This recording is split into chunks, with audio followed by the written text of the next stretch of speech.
За энэ слайд маань яагаад өгөхгүй байна? Гэж орой. За энэ дээр тарах. За. Хэд хүүхд орж ирсэн бэ? Хүүхдүүдээ сонсож байна уу та хэд?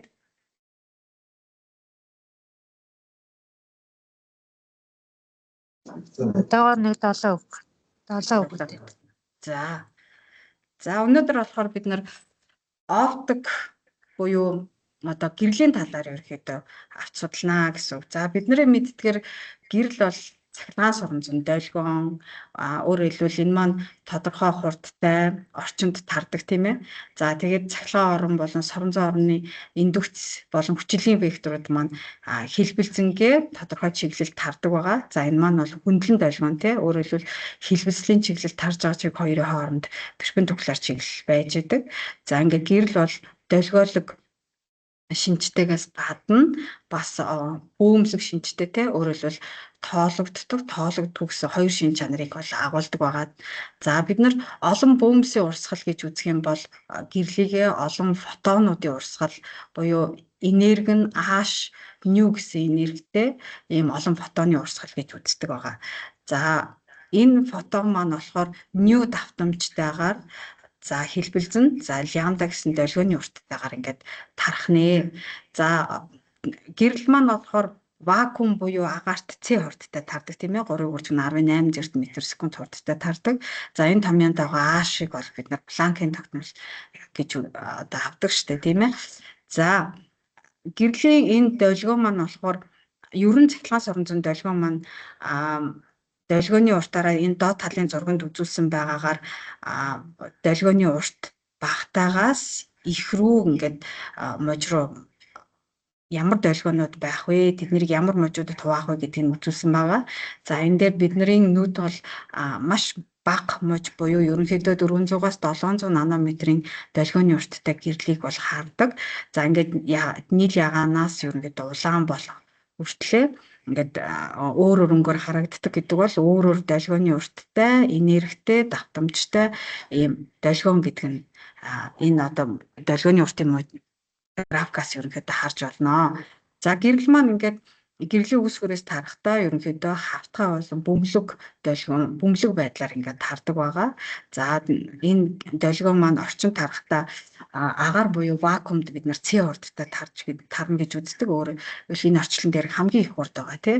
За ингээд ямар нэгэн орчинд орохороо хурд нь бол яг нь буурна. За агаарт хурдаасаа орчинд тарж байгаа хурд маань хэд дахин буурч тарж байгаа гэдгийг илэрхийлж байгаа хэмжигдэхүүнийг бол орчны хугарлын илтгэгч гэж хэлдэг. За ингээд энэ баруун доод болонд байгаа одоо график дээр N1 хугарлын илтгэгчтэй орчноос N2 хугарлын илтгэгчтэй орчин руу гэрлийн долгион яг хоёр орчны зааг дээр перпендикуляр чиглэлээр нормалын дагуу ерөнхийдөө тусаад ингээд хоёр дахь орчин руу нэвтэрч орж байгаа гэж үзүүлсэн байна. За тэгэхээр нэгдүгээр орчин, хоёрдугаар орчин хоёрын альных нь хугарлын илтгэгч их байна. За та эдийн зураг дээрээс хараад хэлдэг. Өөрөөр хэлбэл долгионы урт нь аль орчин дээр багассан байна вэ?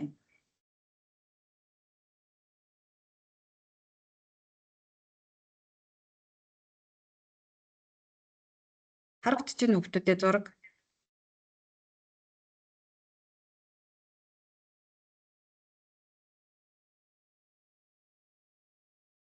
Байна уу хүмүүстээ байна уу?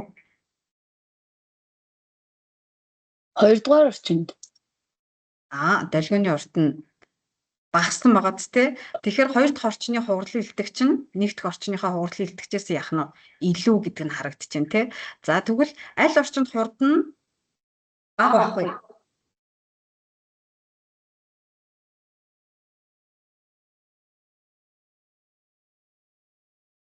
За хурдан хариулаарай хүмүүстээ буруу байсан ч хамаагүй шүү.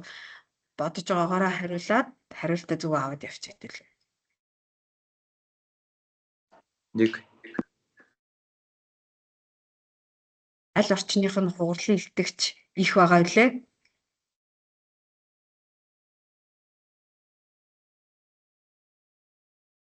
хоёр дахь орчных нь хугарлын илтгэгч их байхгүй. Өөрөөр хэлбэл долгионы уртыг их хэмжээгээр багасгаж байгаа. Тэгээ хоёр дахь орчинд долгионы урт багассан байгаа зү тий. Тэгэхээр хугарлын илтгэгч ихтэй энэ орчинд тарах хурд яах нь багатай болсон байна гэд тэр улаан сумаар хурдны хэмжээг заасан байгаа гэсэн үг. Тэгэхээр хэд дахин хурд нь вакуумтгасаа бага болсон бэ гэдгээр нь хугарлын илтгэгчийг үнэлж байгаа байхгүй. Тэгэхээр хоёр дахь орчны хурд бага учраас хоёр дахь орчны хугарлын илтгэгч нэгтгэхээсээ илүү байгаамаа гэдгийг харж байна. За ингээ орчинд гэрэл маань тарахтаа долгионы уртаа өөрчлөлдөг давтамжаа бол өөрчлөлтгүй гэдгийг бас санах хэрэгтэй. За ингээд эхлээд бид нар геометри оптикийн талаар харъя. За бидний маш сайн мэддгээр ойлтын ойл байна тий. За ингээд хоёр орчны зааг дээр орчны гадаргуу ийм тэгшгэн байх юм бол гэрлийн долгион тусаад ойдог байгаа тийм ээ. Бүгд ижил чиглэлтэйгээр буюу параллел цацрагууд болж байна. Хэрвээ гадаргуу бол барзгар ийм байх юм бол бүх чиглэлт яах нь сарничдаг байгаа. За ингээд яг жинхэнэ одоо бодит туршилтын үр дүнгуудын зургийг бол харуулсан байна. За ингээд ойлтын хуулийг бид нар энэ дээд талын графикт зурган дээр харуулсан байна.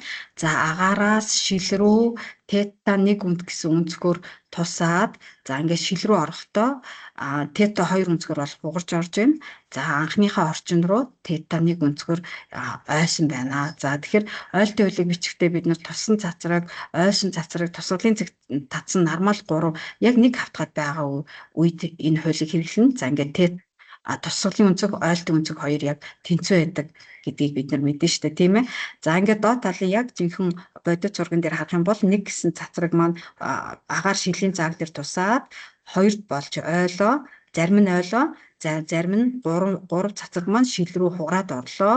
За ингээд шил агаарын зааг дээрээс дахиад гэрлийн долгион маань ойгоод 4 цацраг боллоо. За 4 маань дахиад шил агаарын зааг руу тусаад агаар руугаа хугарч гарсан байна. Ингээд 2 болон 5 гэсэн цацрагууд ерөнхийдөө параллел маягаар ингээд тараад явчихдаг. За энэ бол ойлтын хууль ахна. За хугарлын хуулийг харах юм бол бид нар бас мэднэ те Снеллийн хууль байж идэг. За тухайн орчны хугарлын илтгэгчийг харгалзах үнцгийн синусаар үржүүлсэн үржүүр орчин бүрд яах нь ижилхэн байна гэж үздэг байгаа. За тэгэхээр бид нар саяын одоо харсан зурган дээрээсээ агаараас шил рүү ингээд тета 1 өнцгөр тусгаар шил рүү тета 2 өнцгөр хугараад орчлоо. За ингээд тета 2 өнцөг маань тета 1 өнцгөөс бага байх хэвээр. Яагаад гэхээр шилний хугарлын илтгэгч агаарын хугарлын илтгэгчээс их учраас өнцөг яах нь бага байж байдаг. За гэрэл ерөнхийдөө буцах шинж чанартай байж байдаг. Өөрөөр хэлбэл шилнээс тета 2 өнцгөр тусгах юм бол агаар руу тета 1 өнцгөр яах нь ураад гараад явцдаг тий. Яг энийг энэ хоёр дахь зурган дээр яах нь харуулсан байна. За үүнээс гадна бол энэ дээр дотоод бүрэн ойлтын үзэгдлийн гэж байдаг. За энэ маань болохоор яасан бэ гэхээр хугарлын илтгэгч ихтэй орчноос хугарлын илтгэгч багатай орчин руу гэрэл маань тусаад хоёр дахь орчин руугаа одоо хугарч гарна. Гэхдээ тусгалын үнцгийг нэмэгдүүлэхээр хугарлын үнцэг яах нь нэмэгдээд байдаг тийм ээ. Тэгэхээр нөгөө оптик нэгтгэхдээ буюу хугарлын илтгэгч ихтэй орчноос багатай орчин руу тусаж байгаа учраас хугарлын үнцэг маань тусгалын үнцгөөс их байдаг. За тусгалын үнцгийг ихсгээд байхаар хугарлын үнцэг дагаад ихснэ. За ингээд тодорхой нэг тета 1 гэсэн үнцгөөр хоёр орчны зааг дээр тусах юм бол хугарлын үнцэг яг 90 градус болох ихсэндэх энэ харгалзаж байгаа энэ тусгалын үнцгийг дотоод бүрэн ойлтын үнцэг гэж нэрлэдэг байгаа. За энэ үнцгийн синусыг олохдоо хоёр орчны хугарлын илтгэгчүүдийн харьцаагаар буюу харьцангуй хугарлын илтгэгчээр энэ тета 1 гэсэн үнцгийг олдог. Өөрөөр хэлбэл ямар орчноос ямар орчин руу туссан бэ гэдгээсээ олоод дотоод бүрэн ойлтын үнцэг бол яг нь өөр байдаг гэсэн. За ингээд энэ дотоод бүрэн ойлтын үнцгөөс бага үнцгөр тусах юм бол хоёр дахь орчин руугаа хугараад орно. Яг энэ үнцгөр тусах юм бол гэрэл маань хоёр орчны заагийн дагуу яваад өгнө. Дотоод бүрэн ойлтын үнцгөөс их үнцгөр тусах юм бол хоёр дахь орчин руу явахгүйгээр эхнийхээ орчин руу бүгдээрээ ойчдгоо. За энэ үнцгийг бол дотоод бүрэн ойлтын үнцэг гэж нэрлэдэг байгаа. За энэ дээр бид нар 2007 оны A хувилбарын 35 дахь жишээг ингээ харуулсан байна. За энэ дээр тус агаар шилний зааг дээр гэрэл туслаа. За тэгвэл хугарч гарсан цацрагийг аль нь хамгийн сайн одоо илэрхийлсэн байна вэ гэсэн ийм асуулт байсан. За тэгэхээр одоо та хараарай. Тусгалийн өнцөг энэ байна тий. Шил рүү тусаж байгаа учраас хугарлын илтгэгч ихтэй орчин байх учраас тусгалийн өнцгөөс бага өнцгөөр хугарах ёстой. Тэгэхээр нэг гэсэн цацрагийг харах юм бол хугарлын өнцөг маань тусгалийн өнцгөөс их болоод явц учраас энэ бол илт худлаа хариу. За дээрэс нь энд яг нь 5 гэсэн цацраг бол бас яг нь илт буруу хариу байж гэн тийм ээ. За 2 гэсэн цацрагийг ингээ харах юм бол туссан цацраг чиглэлээ ерөөсөө өөрчлөхгүйгээр тэр чигээрээ 2 дахь орчин руу орсон байна. Тэгэхээр ямар үед чиглэлээ өөрчлөхгүй явдаг вэ гэхээр 2 орчны тусгалын цэг татсан энэ тасархай шугам буюу энэ нормалын дагуу тусах юм бол 2 дахь орчин руу ямар ч чиглэлээ өөрчлөхгүйгээр нормалын дагуу таардаг. Тэрнээс бусад тохиолдолд бол яг үгээр энэ тодорхой өнцөг үүсгээд нормал тусгалын өнцөг үүсгээд ороод ирсэн тохиолдолд заавал чиглэлээ яах нь өөрчлөх ёстой. Тэгэхээр 2 цацраг болоод ингээ буруу хариу байна. За тэгэхээр биднэрт 3 4 гэсэн 2 хариултын нэг нь үлдчихээн тийм ээ. За ингээд 4 гэдэг цацрагийг ингээ харах юм бол шил агаарын зааг дээр тусаад агаар руугаа орж ийн тий. Агаар руу нэвт хугараад гарчиж जैन тий. Ингэхдээ нормалын дагуу гарцсан байна шүү дээ тийм ээ. За тэгэхээр ерөнхийдөө бид нарыг хамгийн зөв одоо илэрхийлсэн байгаа утга бол энэ улаанаар тэмдэглэсэн байгаа 3 гэсэн цацраг маань одоо хугарлын хуулийг аягүй сайн одоо илэрхийлсэн байна гэж бид нар үзэж байна. За үүний дараа бид нар гадаргуу одоо сая болохоор бид нар дандаа яг 2 орчны заагаа яг тэгшгэн ийм гадаргуу авч үзлээ шүү дээ. За тэгвэл 2 орчны зааг маань морин хэлбэртэй болоод ирэх юм бол цацрагууд маань яах нь вэ гэхээр энэ хугарч ороод бид нар тодорхой нэг цэгүүд дээр уулзах хэрэгтэй тий. Ер нь бол линз гэдэг маань 2 гадаргууны бөмбөлөг гадаргуу хязгаарлагдсан тийм томглог орчныг бол бид нар линз гэж хэлдэг тий. За линзийг үүргээр нь бид нар цуглуулагч болоо сарниулагч линз гэж ангилдаг байгаа. За тэгэхээр ямрын цуглуулагч, ямрын сарниулагч гэх вэ гэдэг нь түүний одоо хэлбэр хийж олон материал за дээрэс нь гадна орчноос хамаардаг. За жишээ нь болохоор энэ эхний 2 зурган дээр болохоор одоо параллел гэрлийн цацрагууд ингээд туслаа. За энэ томглог орчноор маань нэвтэрч ороод хугараад бүгдээрээ нэг цэг дээр цуглчихсан байна. За энэ бол яг нь цуглуулагч линзийн гадарга байна. За нөгөөх нь харах юм бол бас дахиад хавтгай талаас нь яг нь гэрэл тусахаар бас нөгөө талдаа бүгдээрээ хугараад цуглчжээ. Тэгэхээр энэ бол цуглуулагч линз байх нэ. За ингээд дараагийн 2 зургийг харах юм бол параллел гэрлийн цацрагууд тусаад линзэн дээр очиж хугараад ингээд тал тийшээ тараа явцсан байна. Өөрөөр хэлбэл энэ бүх чиглэлд гэрлийг тарааж ийн гэсэн үг тийм ээ.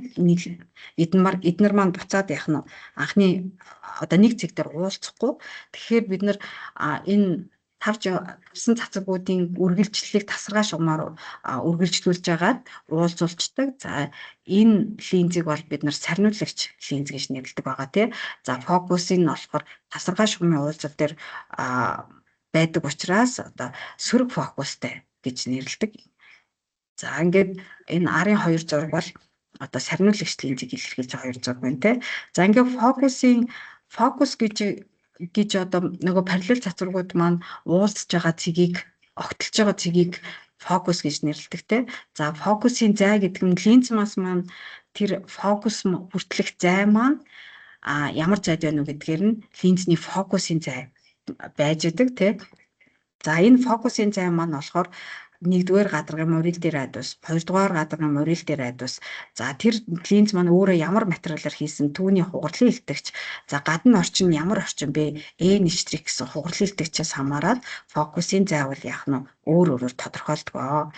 За ингээд R1 одоо буюу 1-р гадаргын морил дээр айдус хэрвээ гүдгэр авах юм бол бид нэр эргэр авна, хөнгөр авах юм бол сүргээр авна. За ингээд фокусын маань эрг гарах юм бол цуглуулагч линз, сүрэг гарах юм бол сарниулагч линз гэж авч үздэг байгаа.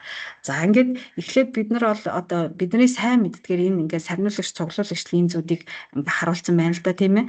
За гүдгэр линз, хөнгөр линз бол бидний айгүй сайн мэддэг цуглуулагч, сарниулагч хоёр линз байна, тийм. Гүдгэр нь цуглуулагч, хөнгөр нь бас сарниулагч линз байдаг шүү дээ.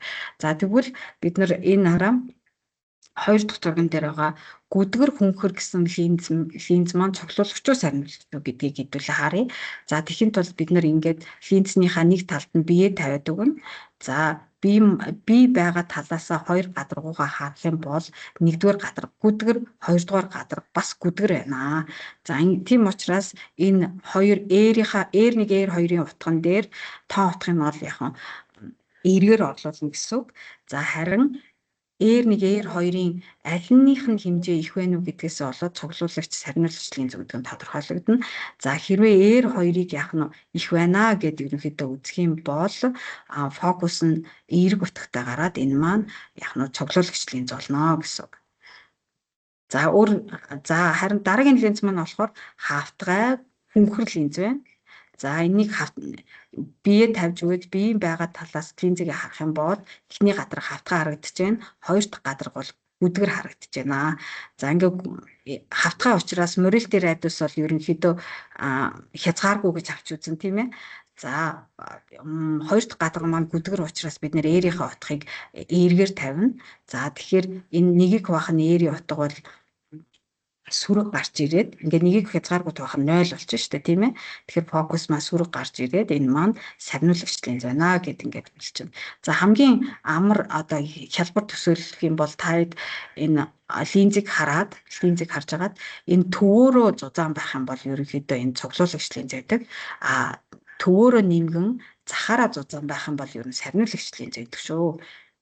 За ингээд ийм бас асуултууд ЕШ материал дээр байсан, тийм ээ. За ингээд линзэнд бид нар одоо дүр байгуулад линзний фокусын цаг бид нар бас тодорхойлж олж болдгоо. За линзнээс А зайд тавиад Б зайд дүрийг үүсгээд ингээд бид нар фокусын цаг олж болно.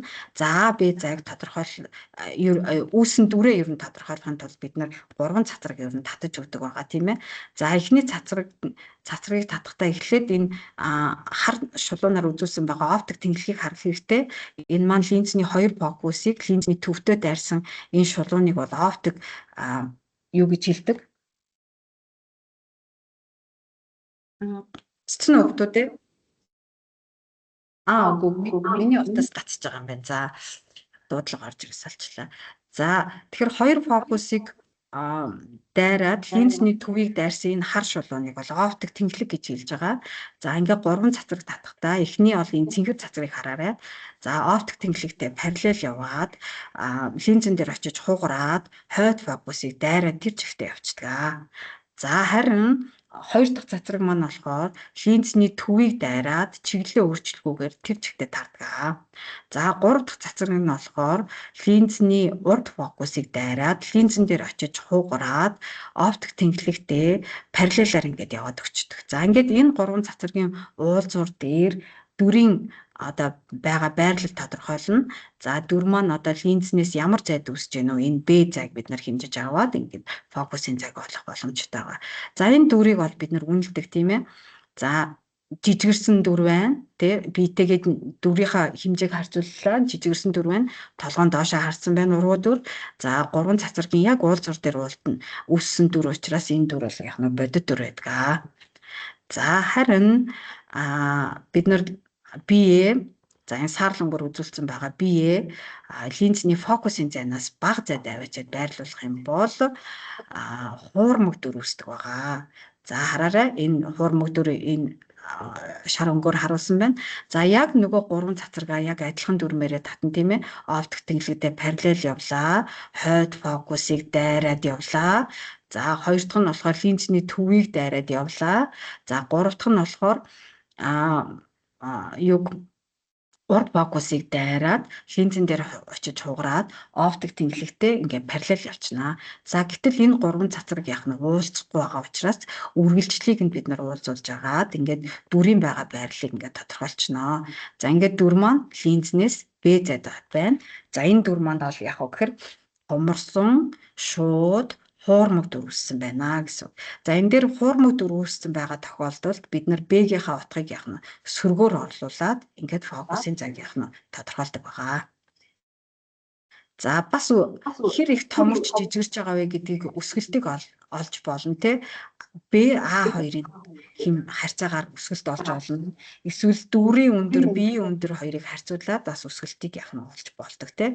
За ингээд ер нь бол эндээс ингээ харах юм бол цоглуулагч линзэнд бодит дүр, хуурмаг дүр хоёрыг хоёуланг нь яах нь үүсгэж болно. Өөрөөр хэлбэл B-ийг фокусын зайнаас их зайд тавих юм бол бодит дүр үүсдэг.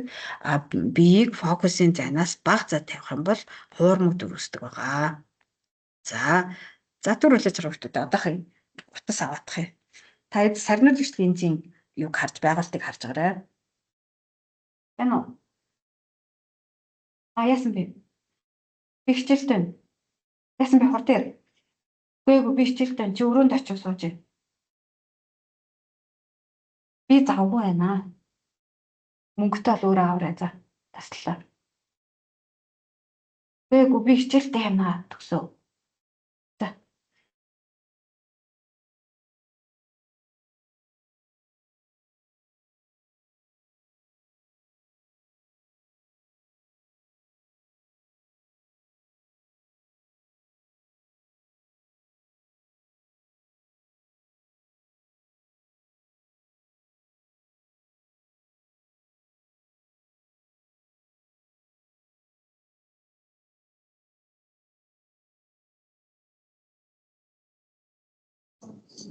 Башаа дуун авчихсан мик нэгээрээ.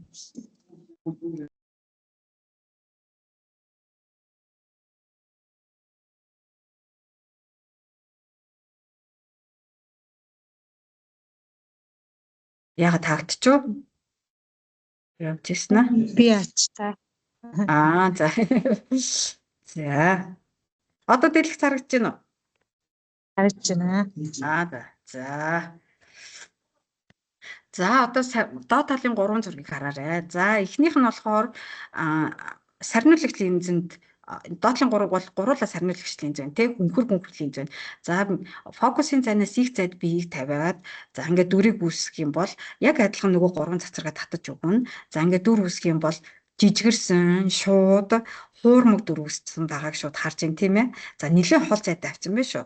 За дараа нь болохоор яг бие фокусын зайн дээр авчиад фокусын цэг дээр авчиад тавьсан байна. Фокус дээрээ. За энэ үед бас л яах нь хуурмаг, жижигэрсэн, шууд дүр яах нь үүссэн байна те. Гэхдээ фокусын зайнаас хол байгаа дүрийг бодоход арай яах нь томорсон дүр үүссэн байгааг та хараарай. За одоо дараагийнх нь 3 дахь нь болохоор биеийг фокусын зайнаас бага зайд авчиад тавьчлаа. За ингээ үүсэж байгаа дүр бол бас л яах нь жижигэрсэн, шууд, хуурмаг дүр үүссэн байгаа нь эндээс ингээ харж байна. За яг ингээд линзэнд дүр байгуулахдаа бид нар цуглуулагч, сарниулагч хоёрт яг л адилхан 3 цацрагаа татаж өгөөд ингээд дүрээ олно. Ерөнхийдөө хамгийн багадаа 2 цацраг татаад дүр олчиж байх нь болдог байгаа. За ингээд бид нар жишээ авнаа хэдүүлээ. За энэ бол 2016 оны A хувилбарын 2-4 гэсэн хэсэгт бодогдож байгаа бодлого байна. За энэ ингэж байна. За цуглуулагч линзээс 30 см зайд биеийг байрлуулад за уруу бодит 2 дахин өссөн дүр гарчээ. За тэгвэл линзний фокусын зай оптик хүч 2 маань ямар байх вэ гэдгийг нь олоорой гэж байна те. За мөн линзийг томруулагч шил болгоод ашиглахын тулд линзнээс хамгийн багадаа юу нь ямар зайд байрлуулах ёстой юм бэ гэдгийг бас олох юм байна. За 3 дугаарт нь биеийг 10 см зайд байрлуулах юм бол шууд хуурмаг дүр линзээс одоо ямар зайд үүсэх вэ гэдгийг нь олох юм байна. За мөн өсгөлтийг нь олох юм байна. За тэгэхээр бид нар нөгөө нэг А ба Б загаар фокусын цаг олдог томьёо санах хэрэгтэй. За мөн өсгөлтийг олох томьёогоо санах хэрэгтэй. За эхлээд бид нар фокусын цаг олдог томьёон дотроо дүр маань 2 дахин томорцсон дүр үүсэж байгаа учраас Б заагийнхаа оронд бид нар 2 аг тавиад өгчих ёстой гэсэн өсгөлт олдог томьёо гэсэн тийм. За ингээд энэ томьёоноос фокусын цаг олох юм бол 3.2 А болоод ингээд тоо А-гийнхаа 30 см-ийг 0.3 м-ээр олуулад ингээд бодохоор 20 см фокусын зайтай юм линз байсан, цуглуулагч линз байсан байна гэдэг нь ингээд тодорхой харагдчихна. За ингээд энэ линзнийхээ оптик хүчийг олох юм бол фокусын зайны уруугаар олдог. Гэхдээ фокусын зайг метрээр шилжүүлж метр дээр бутгыг тавьж иж тоон хариугаа гаргахгүй бол сантиметрээр гаргах юм бол буруу хариу гардаг байгаа шүү. Тэгээ нэгийг хуваах 0.2 м гээд энэ маань линз маань 5 диоптрик гэсэн оптик хүчтэй линз байсан байх нэ гэд ингээд эхний даалгавар болчихж байгаамаа. За хоёр дахь нь томруулагч хил болгохын тулд хамгийн багадаа ямар зайд байрлуулах ёстой гэсэн тийм ээ. За фокусын зай олдог томьёогоо дахиад бичдгээр бичиж. За жаар энэ харагч нь бичдгээр бичнэ. За тэнгууд Б зайгийнхаа оронд ихтлээ. Яг дүртэйгээ адилхан өндөртэй одоо Б-тэйгээ адилхан өндөртэй дүр үүссэн гэж орлуулга хийж өгнө.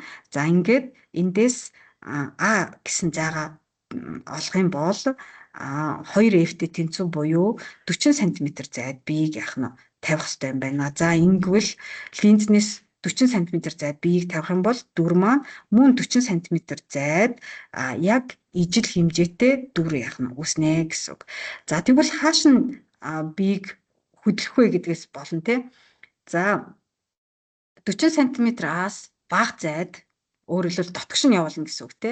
За та энэ зургийг харах юм бол энэ зурган дээр шүү дээ те. Энэ жижигэрсэн дүр үүсчихсэн байгааз энэ хараа фокусын зайнаас хол зай тавьсан байна да. Линз маань бол 20 см фокустай шүү дээ.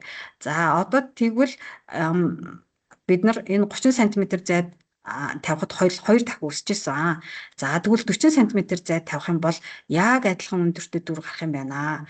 За тэгвэл энэ фокусын зайг 2 дахин авсан байхаар зайд байрлуулсан гэсэн үг байгааз фокус линзний фокус 20 штэ.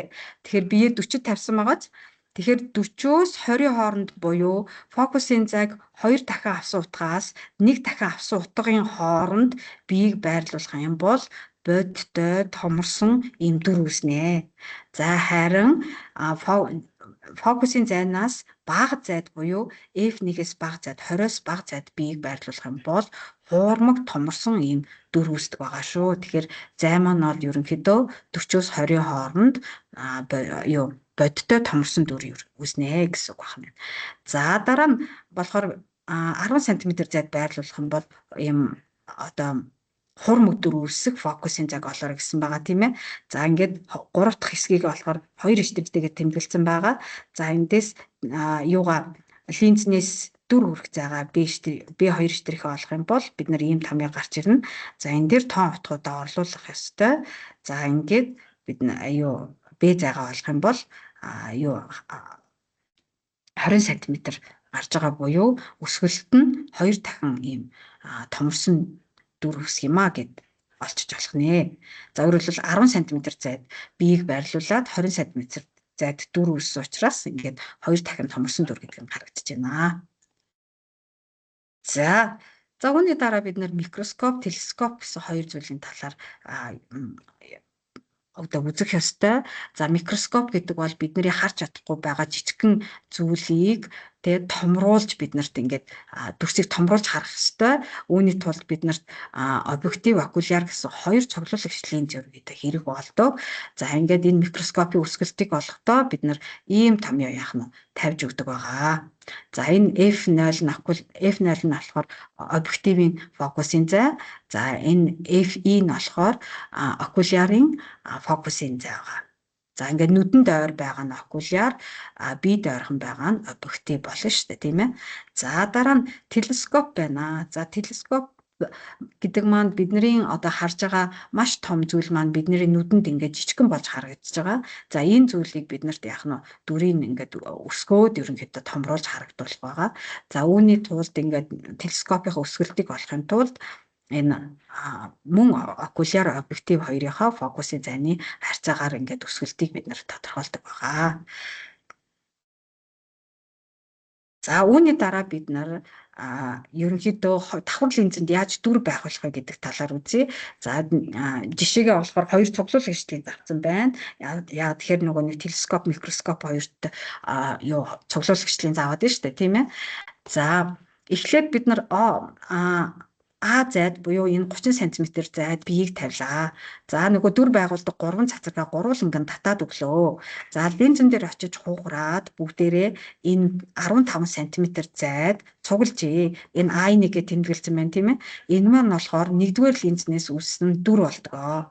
За тэгвэл давхар линзний систем дээр нэгдүгээр линзний үүссэн дүр маань хоёр дахь линзний маань бий нь болж өгдгөө.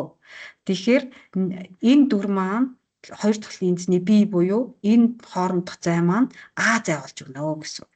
За ингээд энэ маань бий юм чинь бий маань байна гэж үзээд яг л түрүүнийхээ байгуулалтаар нөгөө 3 цацрагаа татаж өгөөд дүрийг дахиад олно. Өөрөөр хэлбэл биесээ оптик тэнхлэгтэй параллел цацраг татаад линзэн дээр очиж хугараад point фокусыг яхна дайрах хэрэгтэй, тийм ээ.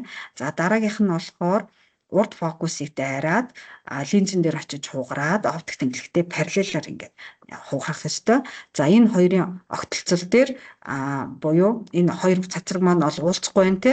Тэгвэл үргэлжлүүлүүдийг нь уулзуулад ингээд дүрийг яхна үсгсэн байна. За энэ I2 гэдэг бол хоёр дахь линзний дүр болж өгч байна гэсэн үг. За ийм байдлаар бид нар давхар линзний систем дээр дүрийг байгуулдаг. Хамгийн гол юм нь юу вэ гэхээр нэгдүгээр линзнээс үүссэн дүр маань хоёр дахь линзний хувьд бий нь байгаа шүү гэж үзэж байгаад ингээд байгуултыг бол яг адилхан хийдэг байгаа.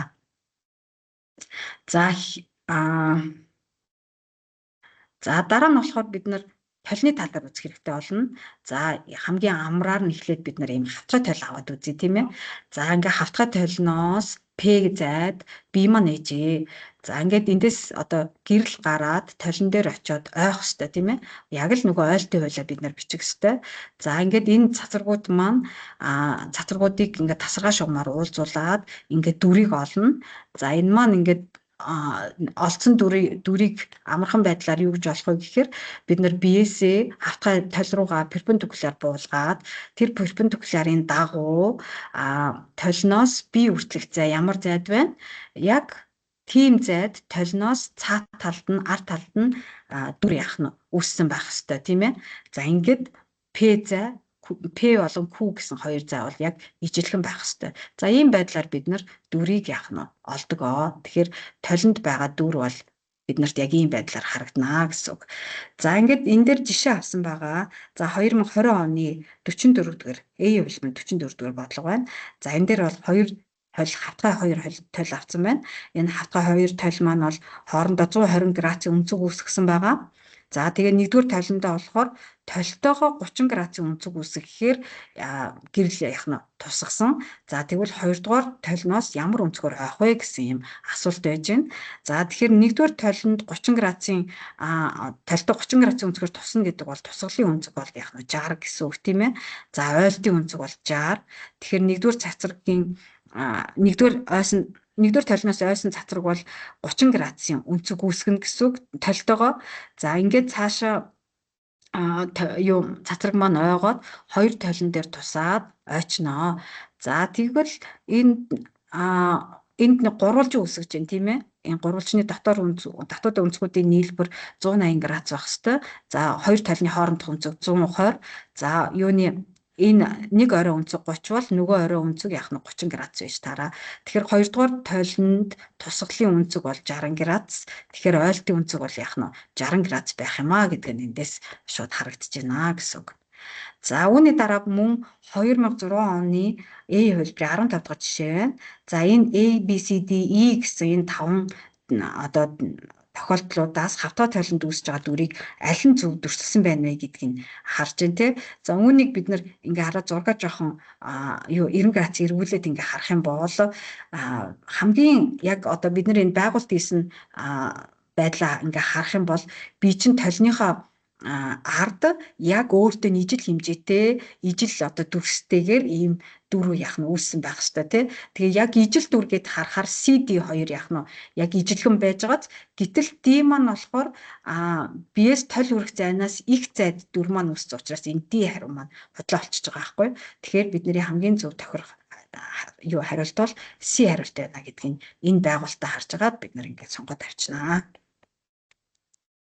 За үүний дараа за толны гадаргуу маань яах нь бүдийгээд хүнхийгээд ирэх юм бол дүр маань яах нь томорч жижигэрнэ. За хавтгай болох юм бол яг дүрийн хэмжээ бол биеийнхээ хэмжээтэйг адилхан байсан шүү дээ тий. За одоо энэ толон дээр бид нар дүр байгуулахдаа цацрагууд хоёр цацрагийн ерөнхийдөө татаад өчиг хэрэгтэй. За үүний тулд эхлээд за миний энэ маус гүйж байгааг харж байна уу? Энэ цэгээр тэмдэглэсэн байгаа бол энэ толь маань ийм радиустай ийм гэсэн морилтэй радиустай ийм одоо бөмбөлөг гадаргуугийн нэг хэсэг гэсэн үг. Тэгэхээр С маань бол түүний морилтын төв болж байна. За морилтын төв линзний одоо энэ авсан цэг хоёрын ингээд татаад яах юм бол энэ маань оптик тэнхлэг болно гэсэн үг. За ингээд эхний цацраг маань болохоор энэ оптик тэнхлэгтээ бид нэр цэнхэр өнгөөр үзүүлсэн байгаа тета өнцөг үүсгээд гэрэл тусах юм бол толноос маань яг ойлтын хуулиар тета өнцөг үүсгээд гэрэл маань ойчих хэвээр. За үүний дараа улаан өнгөөр үзүүлсэн байгаа линзний морилтын төвийг дайруулад татчих юм бол толноос маань ойгоод өөрөөр радиусын дагуу буюу нормалын дагуу тусч байгаа учраас цацраг маань буцаад тэр чигээр яах нь ойчин гэсэн үг. Энэ одоо тусч байгаа цэгийн нормалынхаа дагуу тусч байгаа гэсэн үг байхгүй.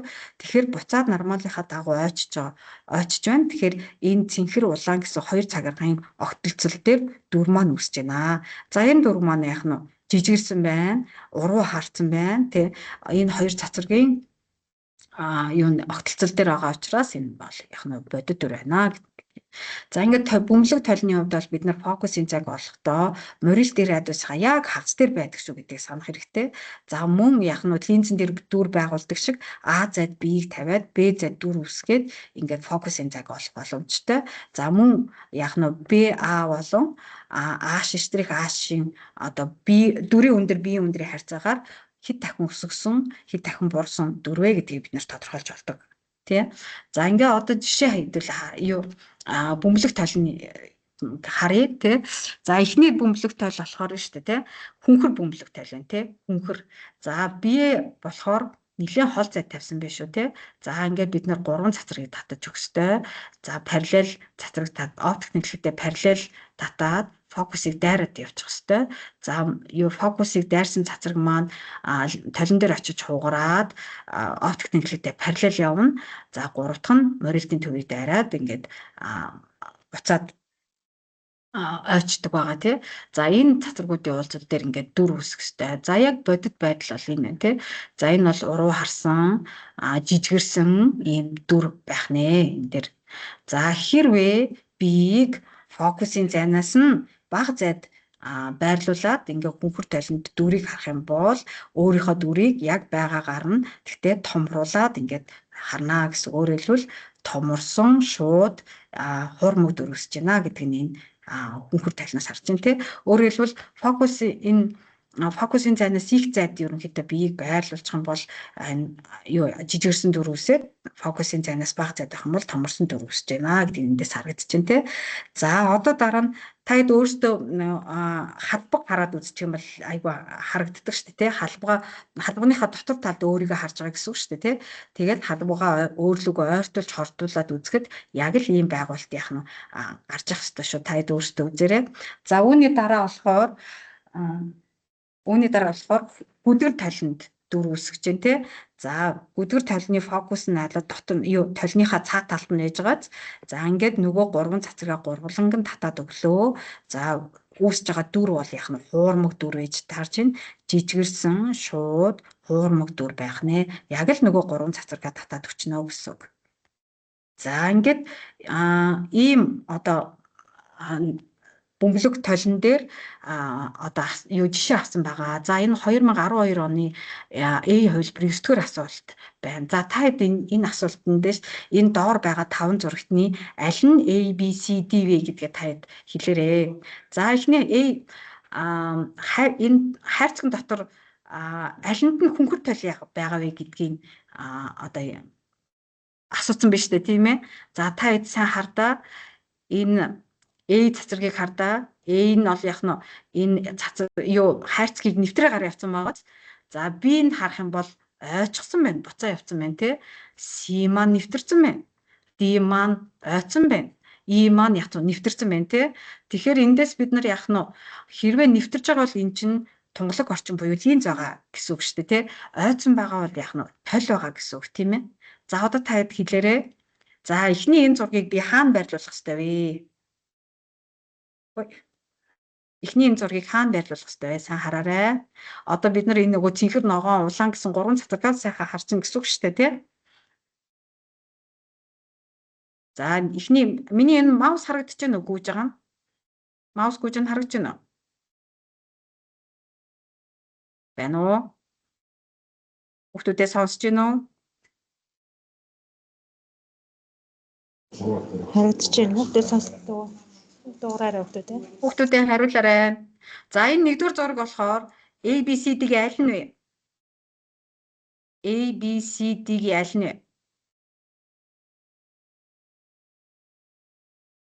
Гурлаарай. Бид нарт цаг бага байгаа шүү. Сайн хараарай.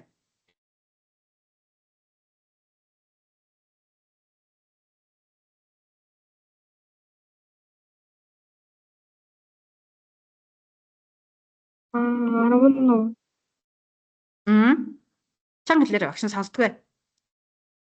A юм уу? Сайн хараа. Одоо энэ цэнхрийг хардаа. Цэнхэр чинь яг параллел явж яснаа сарнад явцсан байгаа. Тэгэхээр нэг цацраг нэг болоо явж байгаа гэдэг чинь энэ араа E-г харж гинэ. Нэг гişтрийг харж гинэ. Энэ багхгүй юу? E хариу гэсэн үг. Нэгдүгээр зураг маань. За тэгвэл одоо энэ хоёрыг хараарай. Миний маус гүйж байгааг хараарай. Энэ аль вэ? Энэ A, B, C, D-гийн аль нь вэ? За цэнхрээр харчих. Яагаад гэхээр оптик тэнглэхдээ параллел цацраг татсан байна шүү дээ, тий. Тэгэхээр цэнхэр шугам хаашаа явж гинүү гэдгээс нь болоод бид нар харах хэрэгтэй гэсэн үг байна шүү дээ. Тэгэхээр энэ хоёр дахь зураг чи A, B, C, D-гийн аль нь гэж тарах уу? Мэдээж эн чин гэрлийн толгой нэвтэрж байгаа гэдэг зургийг харах хэрэгтэй шүү дээ. Ойхгүй, тий. Энд чи дийн завцсан байгаа учраас. За аль нь вэ? Хараарай, буруу зураг нь хамаагүй шүү. Өөртөө бодож байгаараа сайн хариулаарай.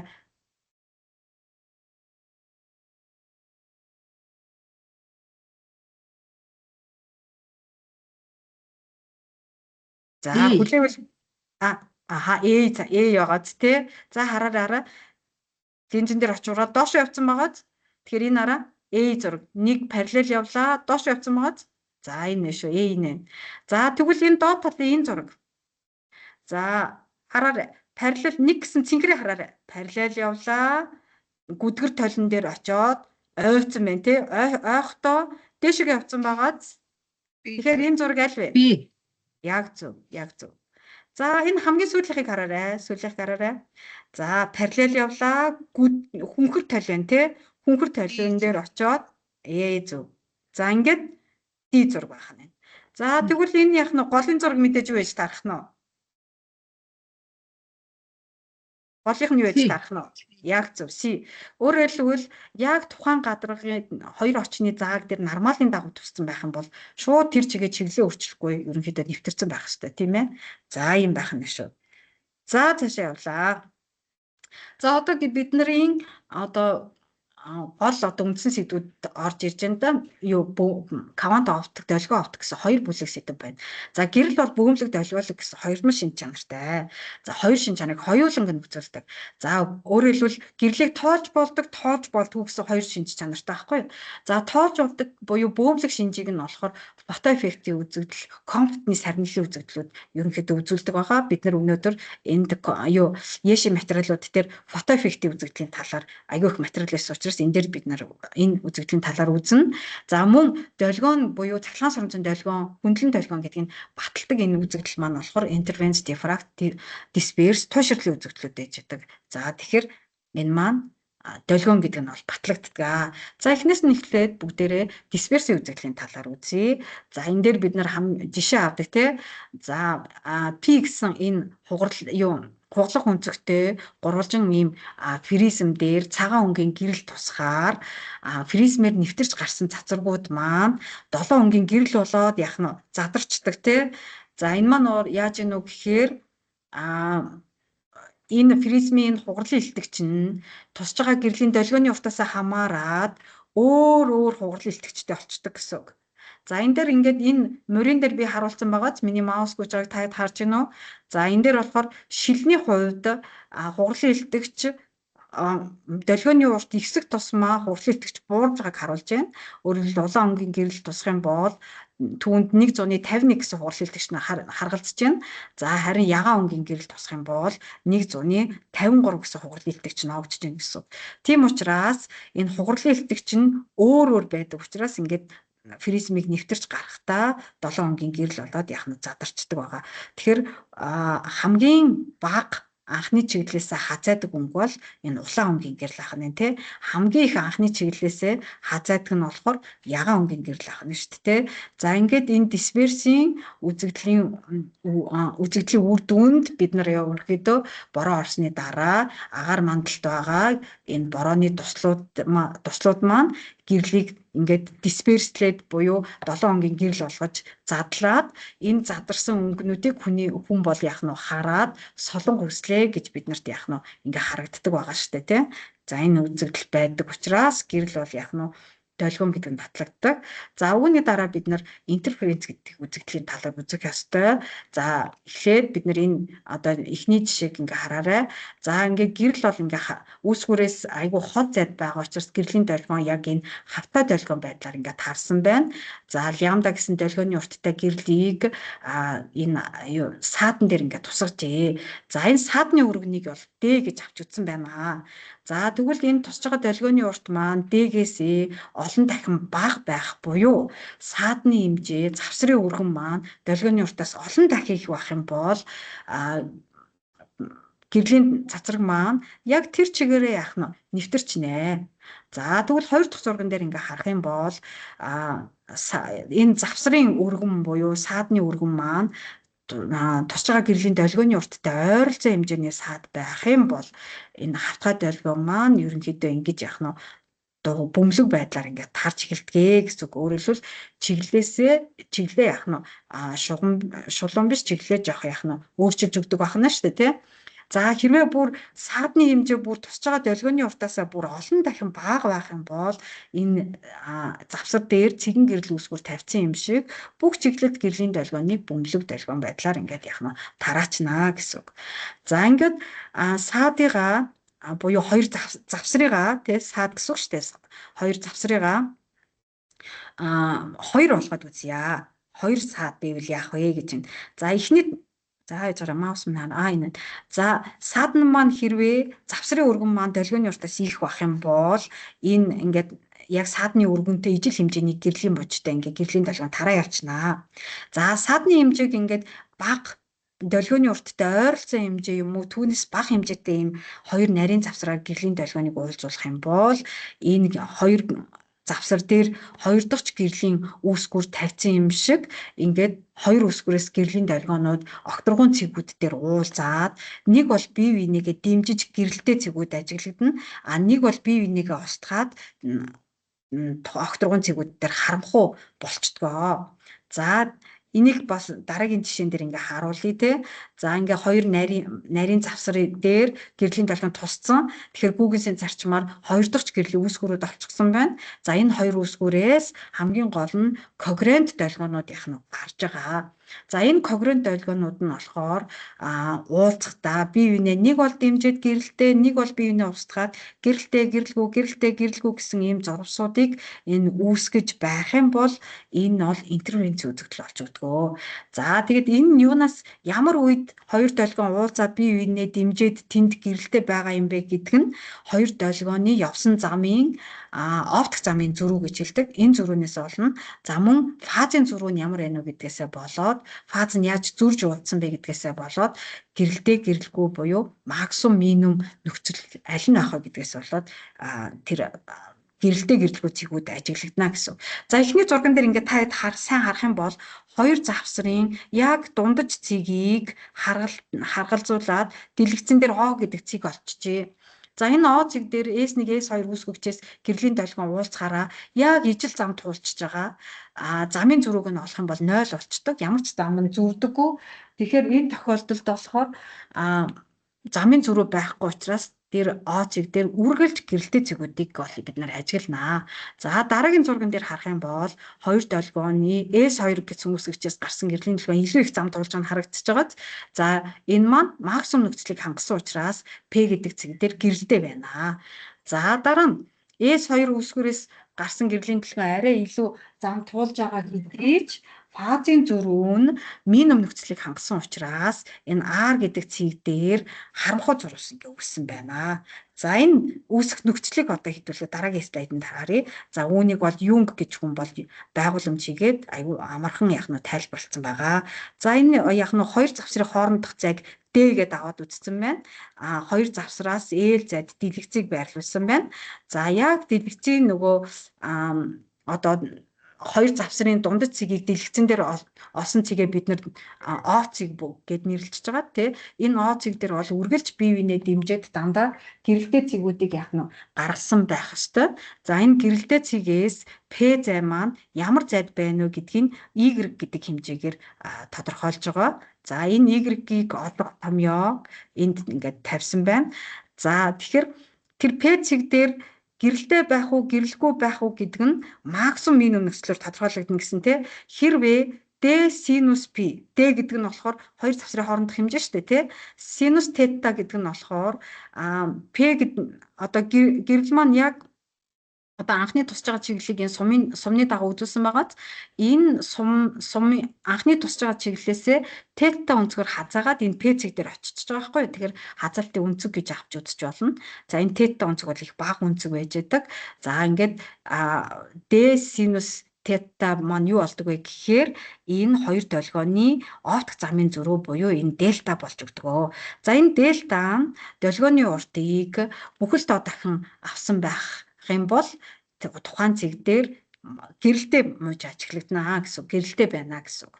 За энэ M гэдэг дугаарыг болохоор бид нар 1 2 3 гэдэг энийг максимумын ирэм гэж нэрлэдэг. 1-р максимум, 2-р максимум гэж нэрлэдэг гэсэн. За үүнийг бас 2-ны лямдагаар илэрхийлэх юм бол 2-ны лямда гэдэг замыг дандаа тэгш доо дахин авсан байгаа тохиолдолд дандаа максимум үснэ гэж чийжилтэл аяга амархан байдаг шүү.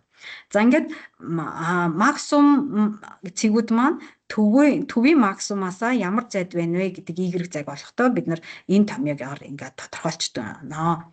За минимум нөхцөлмийг хараарай. За D синус тета тэнцүү 2m-с хасах нь 2-ны лямда гэж байгаа. Өөрөөр хэлбэл 2-ны лямда гэсэн замыг сондгоо тоо дахин агуулсан. Өөрөөр хэлбэл 1 удаа 3 удаа 5 удаа агуулсан байгаа ийм замын зөрүүтэй байх юм бол энэ хоёр долгион бие бинийгээ устгаад тухайн огторгон цэг дээр харанхуй байж байгаа. За ингээд M-дгээр минимумыг төвийн максимумаас ямар зайд байгаа вэ гэдгийг бид энэ томьёогоор ингээд тодорхойлж олох боломжтой. За ингээд жишээ авъя. За энэ бол 2013 оны хувилбарын 2-3 гэсэн даалгавар байна. За бие биенээсээ D зайд байгаа S1 S2 гэсэн хоёр гэрлийн үсгэж байгаа юм байна. За түүн дээр 500 нанометрийн ногоон өнгөний гэрэл үсгэж тавьжээ. За завсраас 1 метрийн зайд дэлгэцийг байрлуулж өгөөд За хамгийн ихтэй ер нь хитгээр эренбий максимум үүсэх юм бэ гэдэг нэгдүгээр даалгавар болох нь байна. За хоёрдугаарт нь нэгдүгээр эренбий максимум нь төвөөсөө ямар зайд үүсэж байгаа вэ гэдгийг дециметрээр гаргах юм байна. За гурав дахьт нь хоёр максимум ер нь хоорондоо ер нь ямар зайтай үүсэх юм бэ гэдгийг олох ийм даалгавар байна. За өгсөн зүйлүүдэд бичээд түүнийг яг нь систем рүү ингээд шилжүүлсэн байгаа. За ингээд максимум дандаа нөхцлүүдийг хэрэглэх учраас D синус P n лямбда гэсэн байгаа. За яг энэ бодлогын нөхцлөөр эренбийг n гэдэг дугаар тавьсан байгаа шүү. За ингээд эхлээд бид нар эрен болох хэвээр n-ийг олох хэвээр. Тэгэхээр нэг юугаа юу гэж тавьчин те синус p-гээ бид нар хамгийн их байх боломжийн утга гэсэн учраас синус чинь максимумда 1 гэсэн утга авдаг тийм ээ. Тэгэхээр бид нар тэр доторх бүх утгыг тоолно гэсэн үг шүү дээ. Ингээд үзэх юм бол n маань яг нь 2.5 буюу үүн дотор 2 эренбий яг нь ногдож байна гэд ингээ олчиж яах нэ. За дараа нь хоёр дахь бодлогын бодохдоо төвөөсөө нэгдүгээр максимум ямар зайд үүссэн бэ гэдгийг олох хэрэгтэй гэсэн тийм. Тэгэхээр максимумын y зайг буюу энэ зурвасыг одоо координатыг олохдоо бид нар энэ томыг хэрэглэн гэсэн байгаа. Үүн дотор тоон утгуудаа ингээд орлуулад бүгдийг системд шилжүүлээд орлуулчих юм бол 4 дециметр зайд яг нь нэгдүгээр максимум үүсэх юм байна гэд энэ зурган дээр агаар O C2-ийн хоорондох зайг олцсон байна. За дараа нь хоёрын максимумын хоорондох зай ямар ах вэ гэдгийг аваарай гэсэн шүү дээ тий. За m-ээр максимум бол y зайд үүсэх юм байна. Тэгвэл түүний яг дараагийн максимум буюу m-ээр нэмэх нь 1 максимум болохоор бас нэг y зайд үүснэ тий. Энэ хоёрыг ялгуур гэсэн үг байхгүй юу? Өөрөөр хэлбэл дельта y зай гэсэн үг. За үүнийг олохдоо бид нар яг энэ y олдог томьёон дотор n гэдэг дугаарынх нь оронд m-ийг тавиад m дээр нэмэх нь тавиад хооронд нь хасчаар зөрүүнд l лямбда хувахан d гарна гэсэн. За ингээд тоон утгуудаа орлуулах юм бол 4 дециметр гэсэн утга гарсан байна. За ингээд жишээ олчиж байгаамаа. За дараагийн бас нэг жишээ байсан. За энэ дээр болохоор ингэж байна. 2016 оны хувилбарын 40-р бодлого байна. За юундийн байгууламжинд байгаа интерференцийн 3 дугаар максимум нь төвийн максимумаас 6 мм зайд үүссэн байна. Тэгвэл 5 дугаар эренбий максимум төвөөсөө ер нь ямар зайд үүсэх вэ гэдгийг нь олоорой гэсэн байна те. За ингээ харах юм бол та хараарай 3 дугаар максимум 6 мм зайд үүсэж байгаа юм чинь 5 дугаар эрен бол түүнээс их зайд үүсэх нь бол тодорхой шүү дээ тийм ээ. За ингээд хоёрын максимумын хоорондох одоо зурвасын өргөн буюу дельта y-ийг олох томьёогоо бичлээ. За энд ингээд яах вэ гэхээр хоёр дараасан максимумын хоорондох зайг авсан байна те. За ингээд олцсон байна. За үүний дараа бид нэр хараа 3 дугаар эрен болох томьёогоо бичиж L n лямбда d n-ийн хооронд 3-ыг тавилаа. Эн чинь 6 мм зайд үүссэн байгаа шүү дээ тий. Энэ томьёон дундаасаа L лямбдаг бахан d гэдэг энэ харьцаагаа олчихно. Энийг. За ингээ олох юм бол 2 мм гараад ирж байна. За үүнийг 5 дугаар зурвас 5 дугаар эренбийн одоо y-ийг олох томьёон дотор аваач орлуулах юм бол 10 мм зайд яах нь үүснэ гэсэн. Өөрөөр хэлбэл 3 дугаар эрен чинь 6 мм зайд үүсээд байгаа бол 5 дугаар эрен чинь 10 мм зайд үүсэж байна гэдэг нь ингээд харагдаж байна нэ.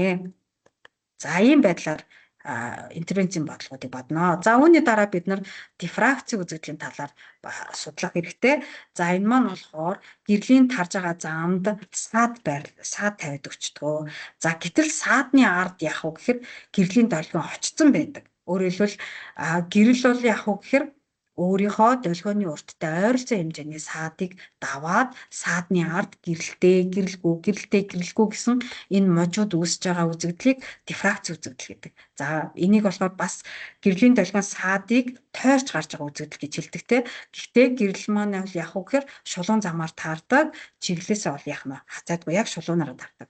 Гэхдээ энэ саадны хэмжээ долгионы урттай ойролцоо байгаа тохиолдолд долгион маань түүний даваад саадны ард гэрэлтэй можуудыг үүсгдэг байгаа. За эхний энэ зургийг харах юм бол энэ тал хагас юм одоо хаалт тавиад өчгсөн байна те.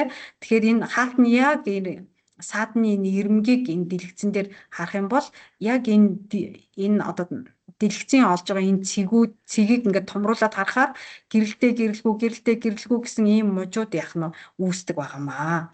За энэ бол хагас хаалт байгаа тохиолдолд саад байгаа тохиолдолд ийм үүсдэг.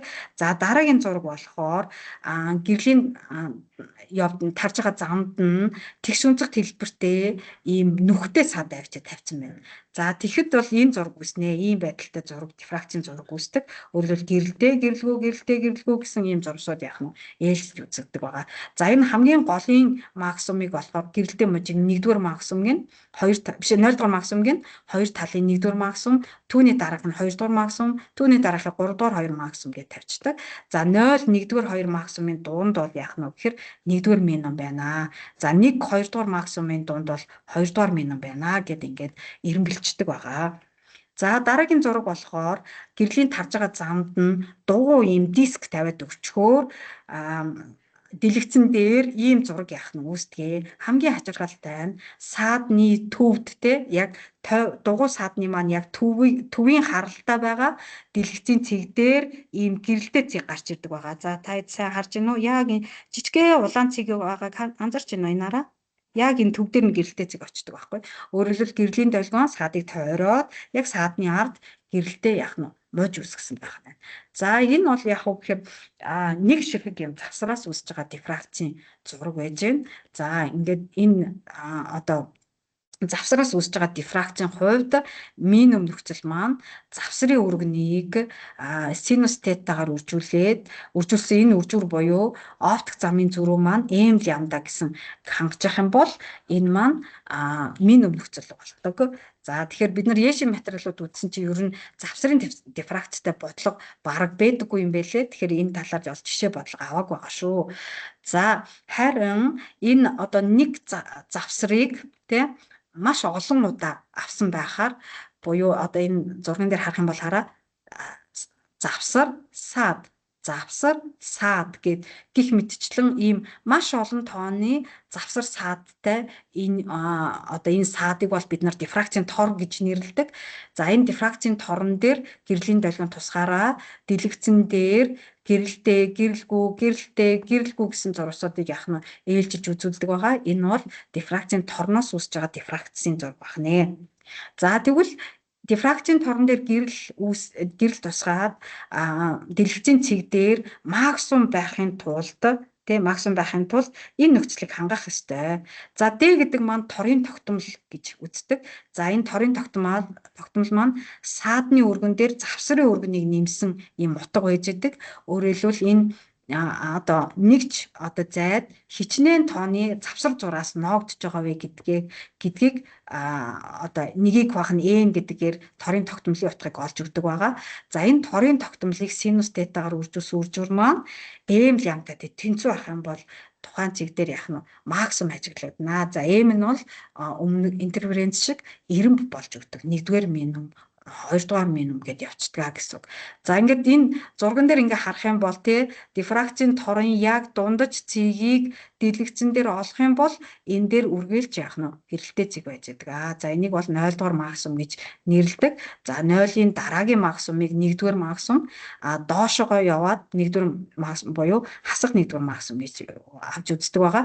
За 0 болон 1-р максимум яг энэ дундаж цэг дээр 1-р минимум гарч ирнэ. 0 1 2-ын дунд энэ 1-р минимум гарч ирдэг байна. За ингээд энэ томьёогоор бид нар дифракцийн төвтэй холбоотой бодлогуудыг яах нь бодгоо. За ингээд жишээ авсан байгаа. За энэ бол 2018 оны A хөлбөрийн 2-4 гэсэн жишээ байж байна. За торын торын параметр маань 2-ыг үржих нь 10-ын хасах 5 зэрэгтэй юм торын тогтмолтой дифракцийн тор байна. Өөрөөр хэлбэл 1 метрт энэ хэд байх нь 1 метр гээд n-ийг бодох юм бол энэ чинь 200 мянга болох гэж байна уу, тийм ээ? Биш ээ, 500 болох гэж байна уу те? 500 мянга болох гэж байна те. 1 метрийг хувааханд 500 мянган завсар зураас байхаар ийм дифракцийн тор байгаа гэсэн үг байна шүү дээ. 1 метрт ногдох хэмжээ нь n-ийнх нь хэмжээг олоорой. За ингээ ийм дифракцийн торон дээр дан өнгийн буюу нэг өнгийн гэрлийг яг ихц байдлаар яах нь яг энэ зурган дээр үзүүлсэн байхаар тусгачээ. За тэгвэл дифракцийн торноос 2.5 метрийн зайд байгаа дэлгэц байх нь энэ дэлгэцэн дээр дифракцийн зургийг ингээ ажигласан байна. За тэгвэл дэлгэцэн дээр 1-р эрен бие мин өмнө гол мин буюу энэ 0-р мин өмнөөс 625-ыг үржих нь 10-ын хас 2 зэрэгт метр буюу 625 см зайд үүссэн байна. Тэгвэл 1-дүгээрт нь төвийн максимумаас ийм зайд 18 одоо 175 см зайд хэдвэр эрен бие максимум үсэх юм бэ гэдгийг нь олох юм байна. За дараа нь тусан гэрлийн долгион юу нь ямар долгионы урттай юм бэ гэдгийг нь олох юм байна. За 3-дугаарт нь 4-р эрен бие максимум нь анх тусаж байгаа чиглэлээсээ ямар өнцгөр юу нь хазааж очих юм бэ гэдгийг нь олох нь байна. За 4-дүгээрт нь болохоор энэ торон дээр 400 нанометрийн долгионы урттай гэрэл тусах юм бол дэлгэцэн дээр хэдэн максимум үсэх вэ гэсэн ийм одоо бодлогуудыг бодох юм байна. За эхлээд яг нь бүгдээрээ эндээс эхлээ 2-ыг эхэлж бодох хэрэгтэй юм байлээ. За хараарай. Дифракцийн бид нар нөгөө дор одоо максимум үсэх нөхцөл синусаа олох тохиолдолд за мөн төвийн максимумаас m-р максимум ямар зайд үсэх вэ гэдгийг олох томьёонуудыг энд ингээд зургийнхаа доод талд бичээд өгсөн байгаа. За энэ y-ийг олох томьёоноосоо бид нар яг нь тусч байгаа гэрлийн долгионы уртыг ингээд олчлоо. За ингээд тоон утгуудаа яг орлууллаа тий 600-ны торын тогтмолынхаа утгыг орлууллаа, L-ээ орлууллаа, Y-гээ орлуулахад 5-ыг үржих нь 10-ын хасар 5 зэрэгт метр гэсэн зайд долгионы урттай гэрэл яг туссан байна гэдэг нь ингээд олцсон. За үүний дараа 1-дүгээрт нь те 1875 см зайд хэдвэр эрен үүсэх вэ гэдгийг нь олоор гэсэн шүү дээ. За мөн энэ m гэдэг дугаараасаа бид нар энэ y олох томьёоноос m-ээ буцаагаад олчихж байгаа байхгүй. За ингээд тоон утгуудаа орлуулад бодох юм бол энэ дэр тоон утга алдсан байж магадгүй юм шиг үлээ. Энэ хараа 10-ын хас 2 зэрэгт метр гараад байсан шүү. Биш ээ. Юу метр биш шүү. Энэ дэр шивгтээ алдсан байна. Ирэмб нь энэ дэр тоон утга алдсан юм шиг үлээ. Ирэмб нь энэ юу нь бол бүхэл тоо юу нь гарах хэрэгтэй шүү дээ, тий. Энийг бас шалгаж үзмээр юм лээ. За үүний дараа 4-р максимум анхны чиглэл юу нь ямар өнцгөр хазааж гарах вэ гэдгийг нь ол гэсэн тий. Тэгэхээр бид нар эндээс синус тетаг олно. Тэгэхин тулд y-ийг бид нар l хуваагаад олчих хэвээр. За эндээ өөрөөр хэлбэл m лямдаг d хуваагаад бас олж болно. За ингээд гарах юм бол синус төдөө 10-тай тэнцүү байх нэ. За эндээсээ бид нар арк синус аваад хазаалтын өнцөг хэдэн градус байх вэ гэдгийг олчиж болох юм байна. За үүний дараа 4-р 400 нанометрт долгионы урттай гэрэл тусахаар хэдэн максимум үсэх вэ гэдгийг ингээ олохоор энд бол яг нь 200 гэсэн ийм эрэм гарч байна. За энэ дэр үжиж байхдаа тоон утга алдсан байж магадгүй шүү. Та эднийг шалгачаарай. За түр үлээж байгаа би нэг хаалга хаагаад.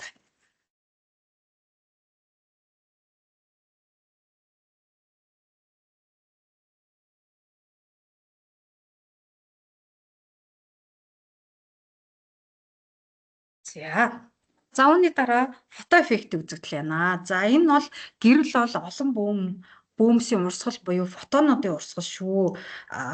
Өөрөөр хэлбэл гэрлийг бол тоолж болно гэсэн энэ одоо бөөмлөг шинжээний илэрхийлсэн үзэгдэл байж байдаг. За тэгэхээр гэрлийн үүсгүүрээс гарч байгаа олон фотонууд маань болохоор нью гэдэг давтамжтай лямбда гэсэн долгионы урттай жижиг хэсгүүдийн одоо бид нар фотон гэж нэрлэдэг. Тэгээ нэг фотоныхаа энергийг бид нар эпсилон гэж авчиж байгаа. За тэгээд энерги нь нэг фотоны энерги нь бол давтамжтайгаа шууд хамааралтай. За долгионы урттайгаа бол яг нь уруу хамааралтай байж байгаа. За тэгэхээр бид нар энэ үзэгдэл маань ямар үзэгдэл вэ гэхээр металл дээр энэ бид нар энэ гэрлийг тусгаж байгаа байхгүй юу? Өөрөөр хэлбэл олон фотонуудаар ингээ бөмбөгдөж байгаа гэсэн үг. За ингээ бөмбөгдөхөд тэр металлын дотор байгаа электронуудыг энэ металлаас нь суглаад гаргаад ирдэг байхгүй юу? Тэгэхээр ямар энергитэй фотон тусч ирсэн үү гэдгээсээ болоод сугарч гарсан электрон өөр энергитэй буюу кинетик энергитэй болж гарч ирдэг. За харин энэ тусч байгаа фотон маань электроныг суглаж гарахдаа энергийнхаа зарим хэсгийг яг нь зарцуулждаг байгаа. За юу курсор хаана гэж наа тий. За тэгэхээр энэ энергийн одоо металлаас электрон суглаж гаргахад зарцуулж байгаа энерги хэмжээг бид нар металлын гаралтын ажил гэж нэрлэдэг. Өөрөөр хэлбэл ямар металл вэ нү гэдгээсээ болоод ажил бол өөр утгатай болно. За харин энэ ямар энергитэй фотон тусгасан буюу ямар давтамжтай, ямар долгионы урттай фотон тусгасан бэ гэдгээсээ болоод максимум энергитэй одоо хамгийн ихдээ ямар кинетик энергитэй электрон байх вэ гэдгийг бид нар одоо энэ томьёогоор олно. За үүнийг бол Эйнштейн бичсэн байдаг тийм ээ, фото эффектийн үзэгдлийг.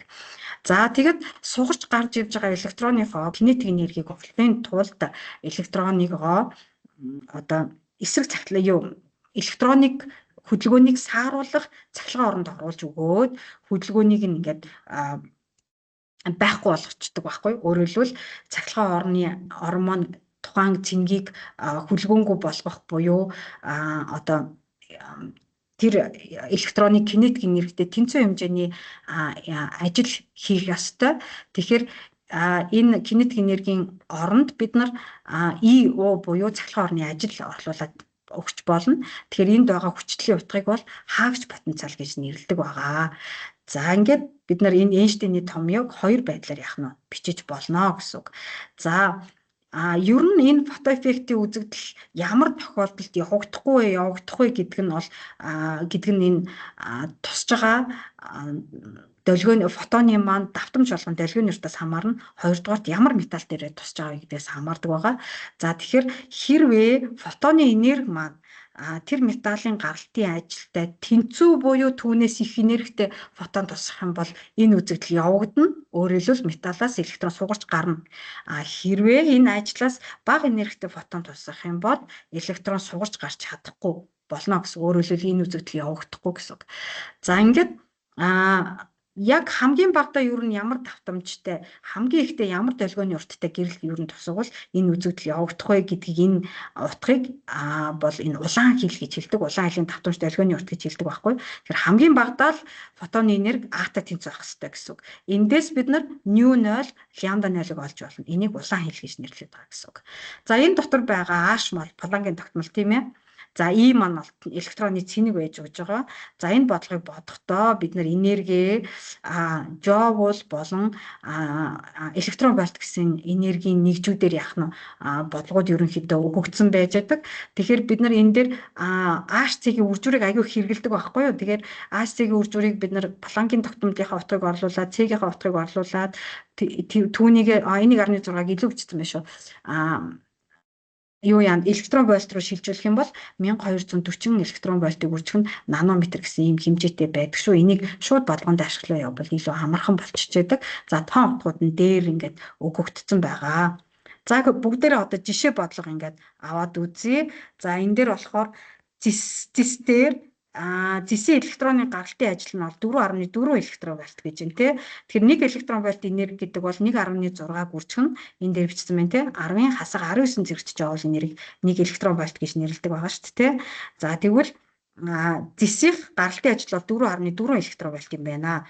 Хэрвээ энэ ажлаас бага энергитэй фотон тусгачих юм бол фото эффектийн үзэгдэл явагдахгүй нэх нь шүү дээ тий. Хамгийн багадаа 4.4-ийг тусгах нь. За тэгээд түүнээс их энергитэй фотон тусгах юм бол энэ үзэгдэл яах нь явагдана гэж байна. За ямар энергитэй фотоны урсгалыг зисийн гадаргууд дээр тусгах юм бол сугарч гарсан электроны хамгийн их кинетик энерги нь 5.2 байх вэ гэдгийг нь олоорой гэсэн байна.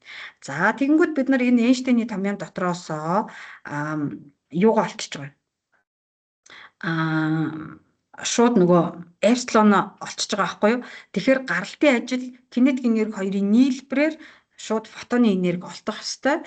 Тэгэхээр 4.4 5.2-ын нийлбэр маань 6.9 электрон вольт байх нэ гэдгийг ингээ олчиж гин гэсэн үг тий.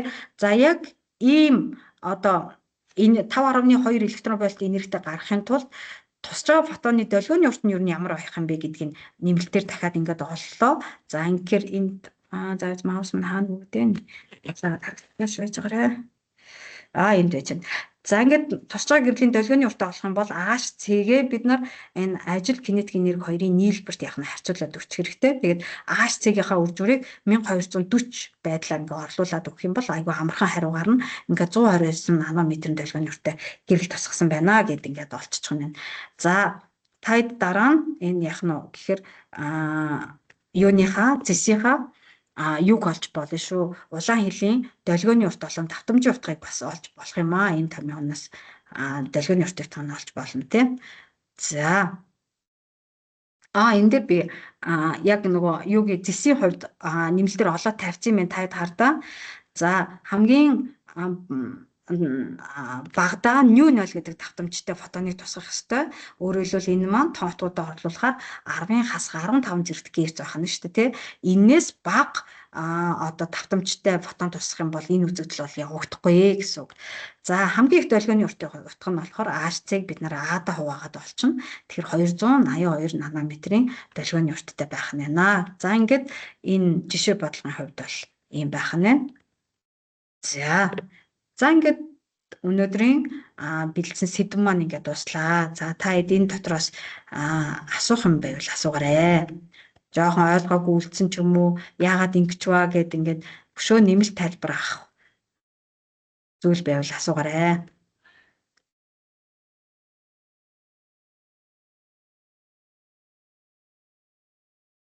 За хүүхдүүдэд сонсож шүү, асуугаарай.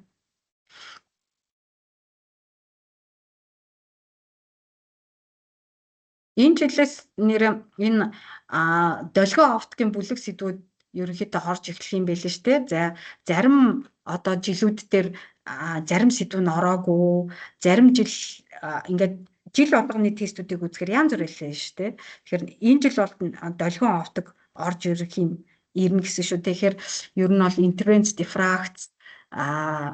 дифракцийн талаар ерөнхийдөө та бас сайн судлах хэрэгтэй болох нэ. За асуух зүйлээ асуугаарай. Хэдэн хүүхдээ ноёнгаа?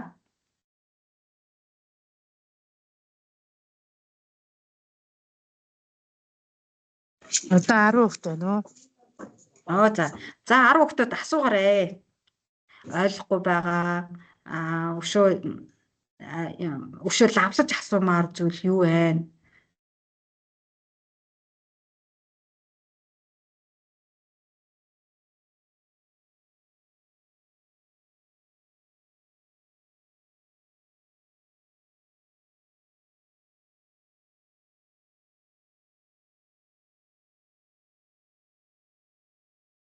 Байна уу? Юм асуух хүүхдээ байна уу?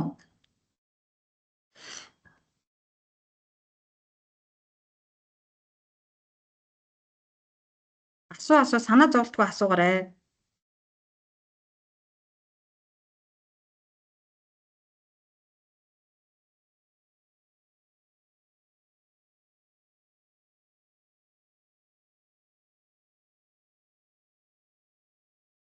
Хүүхдүүдээ асуугаарай.